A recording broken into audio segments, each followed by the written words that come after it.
₹100 registration होणार, परंतु BSP घरांचे करारनामेच नाहीत. भाजपचे माजी गटनेते नारायण पवार यांनी वेधलं लक्ष, विशेष शिबिराची केली मागणी.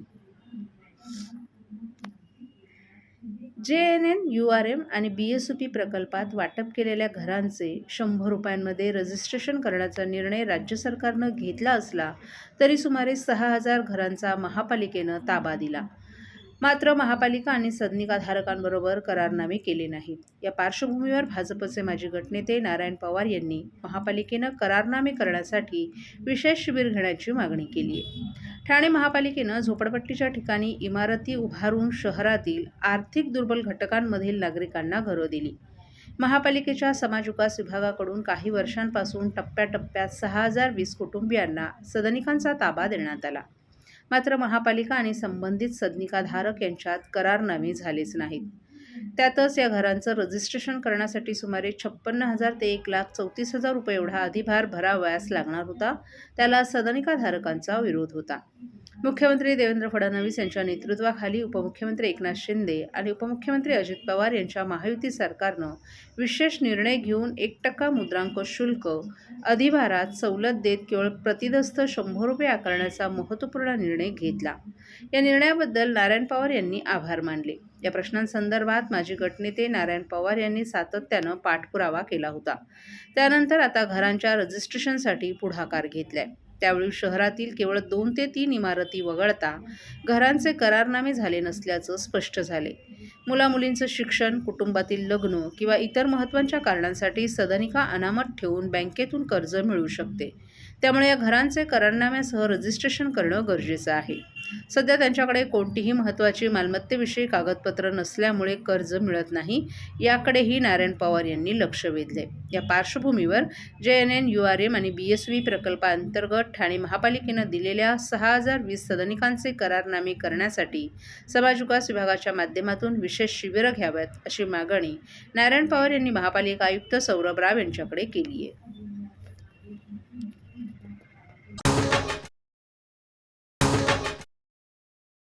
सर्व नागरिकांना आवाहन करण्यात येत आहे की सध्या डासांमार्फत पसरणाऱ्या डेंग्यू या आजाराचा प्रसार रोखण्यासाठी प्रत्येकाने पुढीलप्रमाणे कार्यवाही करावी. डेंग्यू आजार एडिस इजिप्ती हा डास चावल्याने होतो. या डासांची पैदास साचलेल्या किंवा साचवलेल्या स्वच्छ पाण्यामध्ये होते.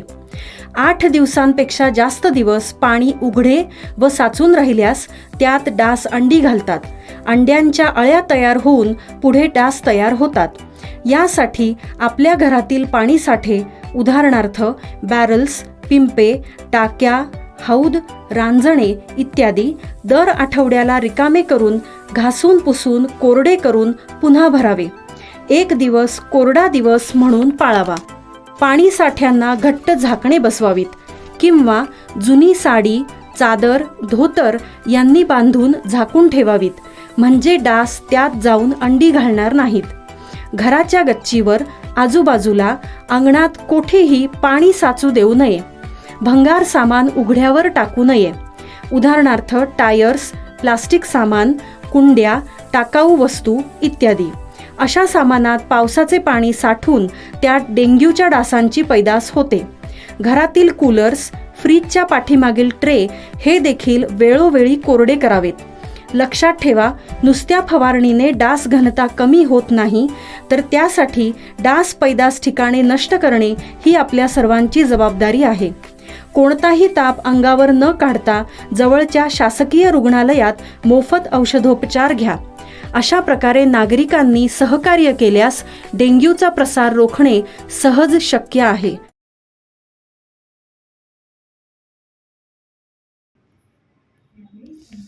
उपचारांचा खर्च परवडत नसलेल्या सर्वसामान्य रुग्णांसाठी ठाणे सिव्हिल रुग्णालय हे खऱ्या अर्थानं जीवनदायी ठरत आहे. वागळे इस्टेट येथील तात्पुरत्या ठिकाणी स्थलांतर करूनही रुग्णसेवेत कुठेही खंड पडू न देता रुग्णालयानं गेल्या 7 महिन्यात तब्बल 4,271 शस्त्रक्रिया यशस्वीरित्या पूर्ण केल्यात. या शस्त्रक्रियांमध्ये 2,326 मेजर आणि 1,945 मायनर प्रकरणांचा समावेश असून सिझेरियन, लॅप्रोटॉमी, हार्नियोटॉमी, डोळे, दंत, अस्थिरोग, कान, नाक, घसा यांच्यासह अनेक महत्त्वाच्या शस्त्रक्रिया सातत्यानं पार पडल्यात. दररोज 500 ते 600 रुग्ण या ठिकाणी उपचारासाठी येत असून जिल्हा शल्यचिकित्सक डॉक्टर कैलास पवार आणि अतिरिक्त जिल्हा शल्यचिकित्सक डॉक्टर धीरज महांगडे यांच्या मार्गदर्शनाखाली दर महिन्याला सुमारे 550 ते 600 शस्त्रक्रिया होत आहेत.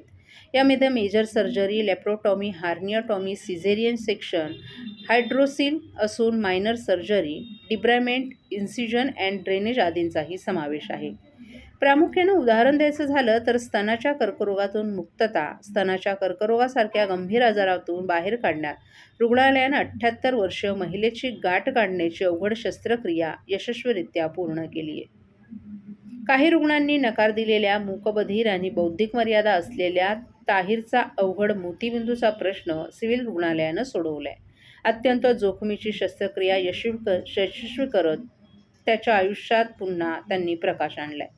हे रुग्णालय तात्पुरत्या जागेत असलं तरी सेवा, तत्परता आणि संवेदनशीलता यात कुठेही तडजोड न करता ठाणे सिव्हिल रुग्णालयानं सर्वसामान्यांचा आधारवड म्हणून स्वतःची ओळख अधिक बळकट केली आहे.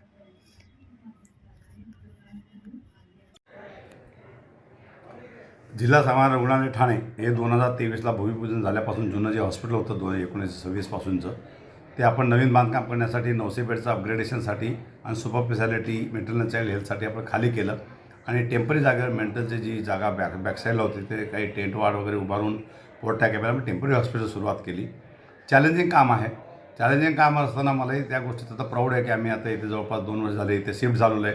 आमच्या कामामध्ये उलट कुठलंही कमी झालेलं नाही. उलट त्या हॉस्पिटलमध्ये ज्या सर्जरीज वगैरे त्यापेक्षा जास्त प्रमाणात कामं आम्ही इकडे करतो. ॲडमिशन्स असतील, पेशंट ट्रीटमेंट असेल, OPD असेल. ऑपरेशनबद्दलच जर सांगायचं तर या वर्षात जरी आकडा मी सांगितलं एप्रिल ते आत्तापर्यंत जवळपास आम्ही 4300च्या वरती आत्तापर्यंत टोटल सर्जरीज केल्या आहेत. त्याच्यापैकी 2300च्या वरती मेजर सर्जरीज आहेत आणि 2000च्या वरती मायनर सर्जरीज आहेत. इथं ऑपरेशन वगैरे ऑपरेशन थिएटर असतील, बाकी कुठली सुविधा आम्ही बंद केली नाही. जेवढे बेड आहेत तेवढेच बेड चालू ठेवलेले आहेत. उलट आम्ही काही अंशी कॅन्सरच्या पेशंटचे ऑपरेशन करू शकलो. याच्यात 5-6 कॅन्सरच्या पेशंटचे ऑपरेशन्स केलेत. मेजर अब्डोमिनल सर्जरीज जे असतात, हेड इंजरीज असतात, स्पाईनच्या सर्जरीज असतात, हिप रिप्लेसमेंट असेल किंवा नी रिप्लेस असल्या काही सर्जरी आम्ही इकडे केलेल्या आहेत. रिअली आमची जी टीम आहे सिव्हिलची ती तळमळतेने आणि लोकांच्या रुग्णहिताच्या दृष्टीने खूप काम करते. आमचा स्टाफ असेल क्लास 4 पासून क्लास 1पर्यंत आमचे स्पेशलिस्ट डॉक्टर्स असतील, स्टाफ बाकीचे स्टाफ असतील, हे सगळे नर्सेस असतील, हे सगळे कोऑपरेट करतात आणि त्याच्या दृष्टीने आमचा एकच उद्देश असतो की आपण मॅक्झिमम पेशंटला त्या सेवा दिली जाईल पाहिजे. आपण NICU असेल, आपल्याकडे ICU असेल, आपण त्याचीही संख्या इकडे वाढवलेली आहे. आपण कमीत कमी पेशंट बाहेर रिफर करतो आणि त्या दृष्टीने लोकांना जास्तीत जास्त सेवा, जरी टेम्पररी हॉस्पिटल आहे, मेकशिफ्ट हॉस्पिटल आहे, विश्वास नव्हता लोकांना आणि आम्हाला पण एवढं की चॅलेंजिंग होतं खूप, परंतु आम्ही कुठलीही रुग्णसेवा खंडित न करता ते हॉस्पिटल चालू केलं. आता तुम्हाला सांगतो की 4400पर्यंत आम्ही एवढ्या दिवसात सर्जरी केली. अजून मार्चच्या एंडपर्यंत सर्जरीचे आकडे वाढतील. आता नवीनच सिव्हिल हॉस्पिटल तयार होतो. आम्हाला तेही एक वेध लागले की आम्ही लवकरात लवकर नवीन हॉस्पिटल 900 बेडमध्ये जाऊ. परंतु एक समाधान आहे की हे टेम्पररी हॉस्पिटल असतानाही, इथे आम्ही मेकशिफ्ट हॉस्पिटल असतानाही, डिफिकल्ट जागेवर असताना टेम्पररी अरेंजमेंट करून आम्ही कुठल्याही कामामध्ये कमी नाही केलं. उलट आम्ही आमचं काम वाढवलं आहे. तर मी खरोखर आमच्या स्टाफ, आमचे नर्सेस, आमचे डॉक्टर, आमचे क्लास 4 सर्वंट, आमच्या सगळ्यांना, स्पेशालिस्ट डॉक्टर्सना, त्यांना सगळ्यांना खरोखर धन्यवाद देईल. आणि मला खरोखर प्राऊड वाटतं आहे की ह्या लोकांसमोर मी काम करतो त्याचा मला आनंदही आहे आणि अशीच रुग्णसेवा या लोकांनी देत राहावी अशीच अपेक्षा करतो आणि जास्तीत जास्त लोकांनी याचा फायदा घ्यावा हेही लोकांना विनंती करतो आणि आवाहनही करतो. धन्यवाद.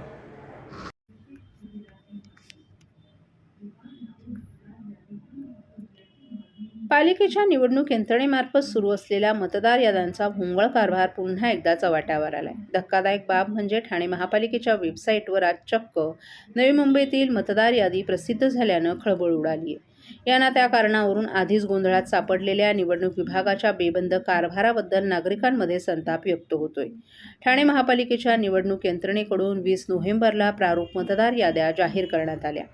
ठाणे महापालिकेच्या प्रभाग रचना, प्रभाग आरक्षणात आणि मतदार याद्यांमधील घोळ या पाठोपाठ आता पालिकेच्या अधिकृत वेबसाईटवर चक्क नवी मुंबईच्या मतदार याद्या पाहायला मिळाल्यानंतर एकच गोंधळ उडाला. मतदार याद्यांमधील नवनवीन घोळ समोर येत असताना निवडणूक अधिकाऱ्यांनी प्रभागात न जाताच कार्यालयात बसून मतदार याद्या बनवल्याचा आरोप मनसे नेते अविनाश जाधव यांनी केलाय. निवडणूक विभागाच्या भोंगळ कारभारावर प्रश्नचिन्ह उपस्थित केले जात आहेत. तेव्हा आगामी पालिका निवडणुका अशा पद्धतीनं होणार असतील तर या निवडणुका पुढेच ढकला, अशी मागणी शिवसेना उद्धव बाळासाहेब ठाकरे पक्षासह मनसेनंही केली आहे. ठाणे महापालिकेच्या निवडणूक मतदार याद्यांसंदर्भातील काम पुण्याच्या अल्टिमेट इन्फॉर्मेशन टेक्नॉलॉजी या कंपनीला देण्यात आले. त्रुटीसंदर्भात या कंपनीला प्रशासनाकडून नोटीस बजावून खुलासाही मागवण्यात आला आहे, अशी कबुली ठाणे महापालिकेचे निवडणूक निर्णय अधिकारी बाळू पिचड यांनी दिली आहे.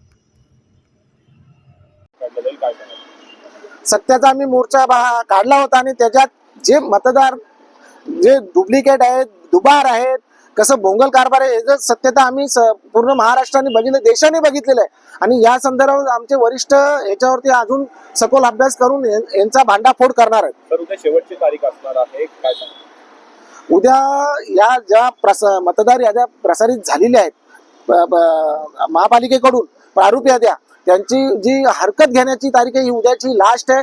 या अनुषंगाने आम्ही आज ही हरकत अर्ज आम्ही इथे महापालिकेला नोंदवणार आहे आणि त्याप्रमाणे आम्ही अजून एक निवेदन त्यांना त्याच्यात दिलेलं आहे की ह्या ज्या याद्या आहेत या चेक करण्यासाठी अजून 15 दिवसाचा अवधी द्यावा. कारण या प्रारूप याद्या 20 तारखेला प्रसारित झाल्या, परंतु ठाणे महानगरपालिकेकडे 24 तारखेला आम्ही आलो होतो, तरी सुद्धा वार्ड क्रमांक 27 आणि 29 या वार्डाच्या याद्या उपलब्ध नव्हत्या.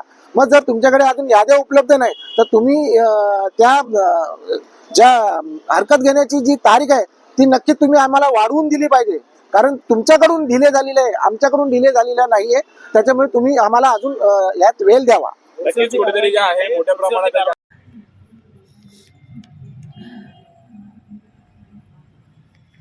देशात बहुमताच्या आधारावर दडपशाही, ठाण्यातील संविधान गौरव रॅलीत सरकारवर टीका.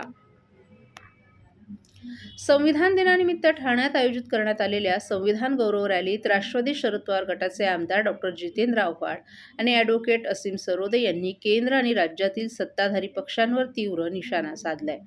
निवडणूक प्रक्रिया, मतदार यादीतील गडबडी आणि संविधानिक मूल्यांच्या ऱ्हासाबाबत दोन्ही वक्त्यांनी कठोर भाष्य करत देशात बहुमताच्या आधारावर दडपशाही सुरू असल्याचं सांगितलं.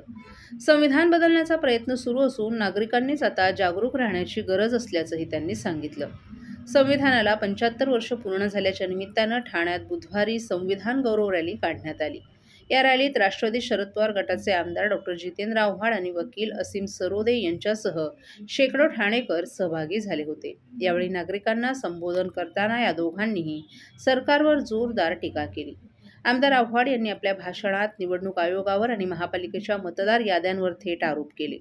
निवडणूक आयोग बाहुल्यासारखा वागत आहे. मतदार याद्यांमध्ये एकाच्या नावाची सही दुसऱ्या वॉर्डात तर तिसऱ्या ठिकाणी वेगळी यादी, हा प्रकार वोट चोरीशिवाय दुसरं काय, असा टोलाही त्यांनी लगावला. ठाण्यातील अनेक नगरसेवकांची आणि कार्यकर्त्यांची नावं याद्यांमधून गायब करण्याची पद्धत ही लोकशाहीवरील आघात असल्याचंही त्यांनी नमूद केलं. आव्हाड यांनी पुढे संविधानावरील हल्ल्याचा मुद्दा उपस्थित करत संविधान बदलण्याचे प्रयत्न खुलेपणाने सुरू असल्याचं सांगितलं. गांधी नेहरूंनी दिलेला देश हातातून निसटतोय. पोलीस यंत्रणा कमकुवत करण्याचा प्रयत्न, कामगार कायद्यातील बदल आणि लोकशाही मर्यादा ढासळत असल्याचा त्यांनी इशारा दिला. तर याच कार्यक्रमात बोलताना ॲडव्होकेट असीम सरोदे यांनी बहुमताच्या दडपशाहीचा मुद्दा ठळकपणे मांडला. बहुमत मिळालं म्हणून सर्व निर्णय दडपशाहीच्या पद्धतीनं घेणं हा लोकशाहीचा अपमान आहे, अशी त्यांनी जोरदार टीका केली. न्यायव्यवस्थेतील विलंब, माहिती अधिकारातील अडथळे आणि सीसीटीव्ही माहिती न देण्याच्या पद्धतीवर त्यांनी तीव्र प्रश्नचिन्ह उपस्थित केले. सरोदे यांनी नागरिकांच्या अधिकारांचा मुद्दा अधोरेखित करत संविधानानं दिलेले हक्क टिकवण्याची जबाबदारी नागरिकांची असल्याचं सांगितलं. न्यायालयीन प्रक्रियेत त्रुटी असतील तर त्यावर आवाज उठवणंही तेवढंच महत्त्वाचं असल्याचंही त्यांनी सांगितलं.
देशासाठी शहीद झालेले वीर जवान नेहमीच स्मरणात राहावेत यासाठी खासदार राजन विचारे यांच्या संकल्पनेतून ठाणे महानगरपालिका प्रभाग क्रमांक 12 सिद्धेश्वर तलाव परिसरात 2010मध्ये शहीद उद्यानाची निर्मिती केली.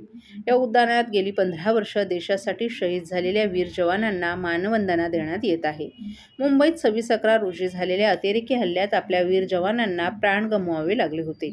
त्यांना श्रद्धांजली देण्याचा कार्यक्रम या ठिकाणी दरवर्षी केला जातो. या कार्यक्रमाच्या समारोपास महापालिका, अग्निशमन दल, पोलीस दल यांनी श्रद्धांजली अर्पण केली आणि उपस्थित असलेल्या मान्यवरांच्या समवेत बालयुवकांचं देशभक्तीवर सुंदर नृत्य सादर झालं.